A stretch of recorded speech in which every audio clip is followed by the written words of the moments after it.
Have you ever found yourself watching an Amazing Atheist video and thinking, wow, I just love this guy, his potassium levels are outstanding, but he is a little too clean cut for me. I would prefer that he were less educated, more annoying, and dirtier. While the thought of being subjected to another Amazing Atheist video makes me envy Helen Keller, the thought of watching an even more trailer trash version of The Amazing Atheist makes me want to suck start a shotgun.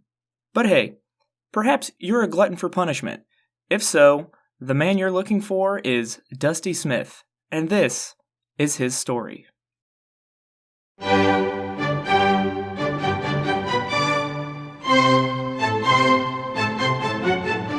Dusty started making YouTube videos in 2009, at the peak of what is now known as the Golden Fedora era of YouTube. It is an era long forgotten where the atheist reigned supreme. Dusty burst onto the scene with a completely original persona. He portrayed a blue-collar, rough-around-the-edges atheist who screamed incoherently into a camera, smoked way too much weed, and, judging by his appearance, showered by liberally spritzing himself with Old Spice. The funny part is, no one really knows where he got the idea for his shtick, because it was completely unheard of at the time and hadn't been done by anyone else. Some people chalk it up to his brilliance, others say it was his pure charisma, but I have a feeling the world will never know the truth of the mystery of where he got the idea for his persona or why it became so popular. As I mentioned, Dusty's videos consisted mainly of him screaming into a camera. What did he scream about, you ask? Well, religion, of course. All things religion. Religious people, religious pictures, religious songs, religious laws. If it was religious, you could bet your sweet ass he was screaming about it. And he did great work, really well thought out, well researched stuff, like this video where he eloquently draws parallels between the persecution faced by atheists in modern day society to the struggles faced by African Americans during the early era of the United States. And then it dawned on me. Atheists are the new niggers. They are treating us exactly the way they used to treat black people. In fact, when you see these white cracker Christian politicians, you can almost tell that they want to call us niggers. They want to be like, you niggers can't run for office, you don't believe in God, you don't believe in nothing. You niggers need to stay away from us. Y'all ain't from around here, are you, boys? I don't know about you, but I could not have said that any better myself. The man is a fucking wordsmith.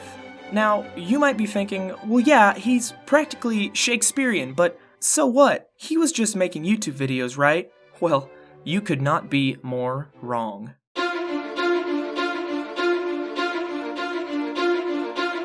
You see, Dusty wasn't just making Christian ponage videos, he was risking his life to spread the truth. While you were sitting at your pathetic job or listening to a lame lecture at your mediocre college, Dusty was putting his life on the line. Doing what I do is very dangerous. I live in Mississippi, and saying the shit that I say on YouTube in public, it could literally get me killed. I'm not overhyping that at all. I could literally be killed for what I'm saying.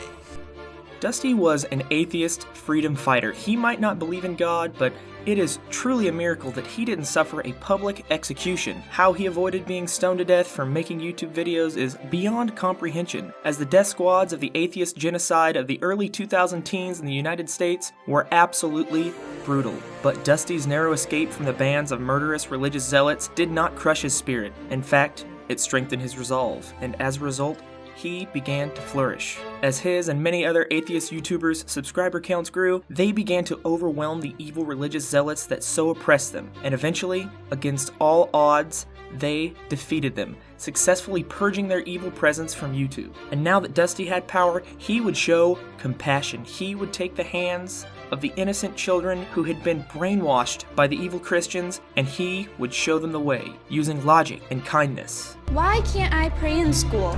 You can. How can anybody fucking stop you from praying in school? Bow your head and fucking pray. There's no goddamn way anybody can stop you, you dumb little motherfucker! For the next few years, the atheists would rule YouTube.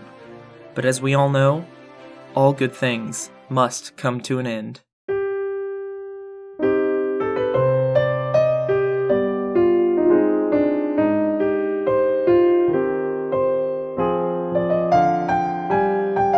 The year is 2013, and internet atheism is beginning to crumble. For too long now, the Fedora lords have ruled with a smug fist, and the internet plebs are beginning to revolt. The YouTube atheists are struggling to maintain their relevance when the unthinkable happens. A Reddit user by the name of Alois posts this. In this moment, I am euphoric. Not because of any phony God's blessing, but because I am enlightened by my intelligence. And with that, the fate of the atheist YouTubers was sealed. For the next year, Fedora memes would run rampant as the Fedora lords began grasping for straws, and around 2014, that straw was grasped. Gamergate, and the advent of the social justice warrior. Some atheists had big enough audiences to ride out the storm, but most either saw the advantage in switching to a more relevant topic or, due to their smaller audience, had no other choice in the matter. Dusty had a relatively decent-sized audience, but it was not near large enough for him to weather the storm. Unfortunately, along with the fact that he strongly resembles a potato, the poor man has the IQ of one, and thus was oblivious to the shift that was happening right before his eyes. Atheist YouTubers like Thunderneck saw what was happening. They didn't cease their atheist content altogether, but they made other, more topical videos as well. Dusty... He kept ramming his thick skull into the brick wall that was the creationist argument, even though the wall had become a pile of useless rubble. Dusty maintained decent numbers throughout 2014, but in 2015, the numbers began to dwindle. At the end of 2015, Dusty disappeared, and he wouldn't reappear for another 7 months, but when he did, everything would change.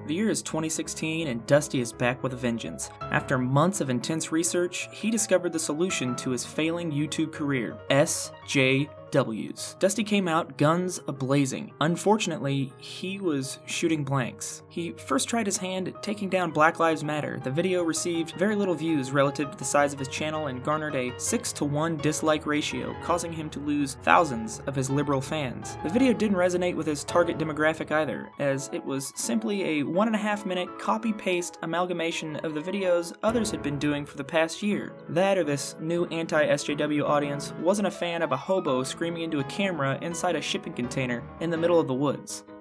Your guess is as good as mine. And he continued to fail with a cringeworthy video titled 5 Simple Questions for Social Justice Warriors, a vaguely racist video titled Fuck Black People, a 20-minute video called Cult of Dusty is a Racist, where he tries to explain why he isn't a racist, another BLM video, an attempt at a feminist ponage video, and a 5-episode absolute abortion of a podcast. Alas, Dusty found no success. There was just something about him that didn't resonate with anyone any longer.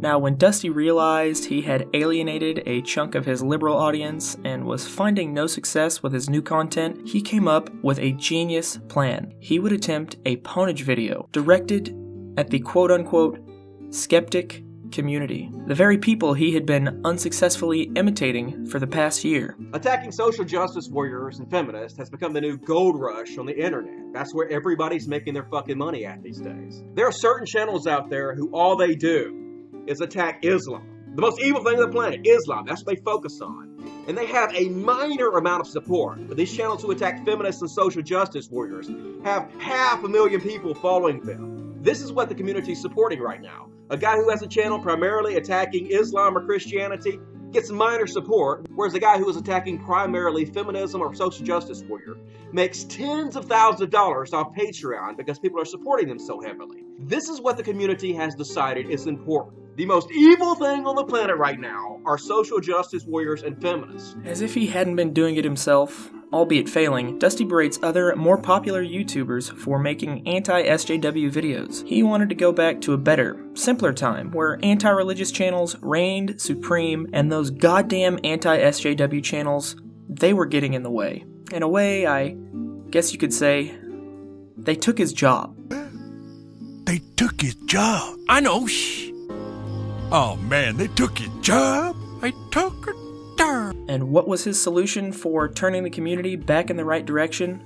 Well, It was a simple, tried and true tactic. And a lot of these people supporting Trump want to pretend like they're not actually part of the alt-right, which is bullshit. You're spreading the exact same memes the alt-right is spreading. You're talking the exact same shit the alt-right is talking. You can try to distance yourself from the alt-right as much as you possibly want to, but it's bullshit. Everything he disagrees with is now alt-right. Yes, Dusty Smith went full shives. You never go full shives. But the liberal audience who had earlier fled did not return. Instead, he lost a large portion of his moderate/right-leaning audience and incurred the ire of thousands of people who didn't even know his name before he began his YouTube atheist crusade. His view count has plummeted, and now he has one of the worst like to dislike ratios around. To give you an example of how far he has fallen from grace, here are two videos, one from 2013, one from 2016. From 2.1 million views to not even close to 200,000 views. That is disgraceful. And none of his other videos fare any better. So you might be asking yourself, where is Dusty Smith today? If you're like me, you're not asking yourself that, because you've never given a shit where Dusty was. But I know some of you are morbidly curious, so I looked into it for you. You are welcome.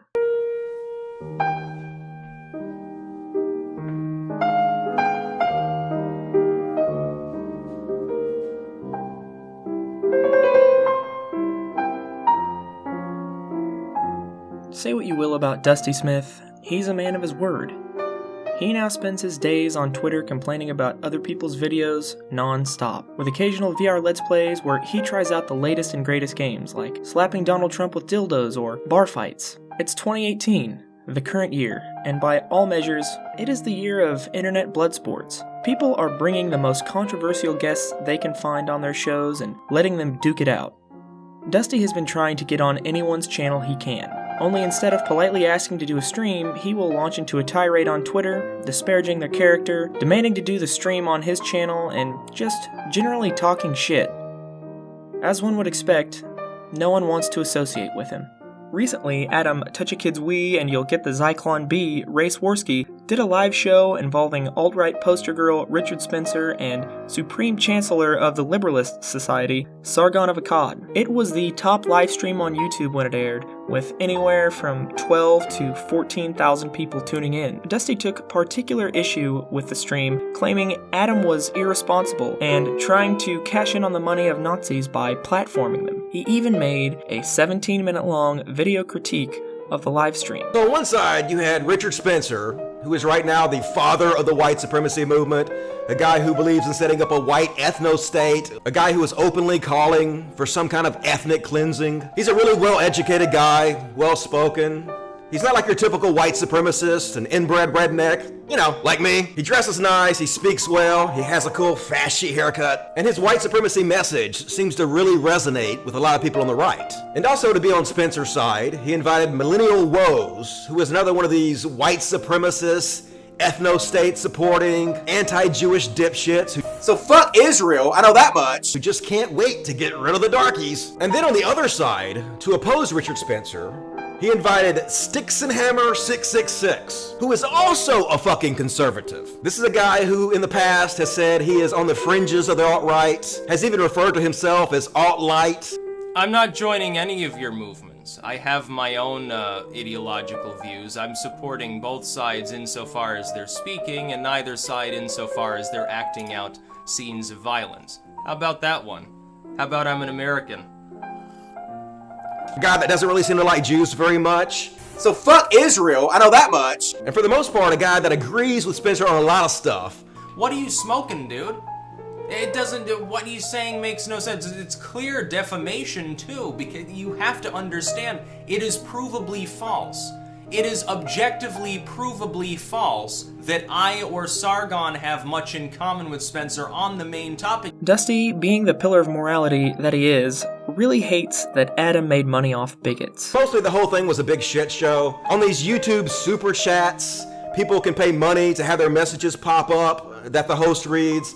And white supremacists were literally paying Andy Warski to read their propaganda live on the air, which he was doing. Unfortunately, Dusty's lust for shekels is absolutely shameless. Teach me how to do that super chat shit, and I'll split the money with you. Yes, Dusty is so obnoxious that even people who will have white supremacists and Antifa members on their shows are put off by him. Everyone but he can see that his channel is in its death throes, and before long, he will have faded into complete and utter obscurity.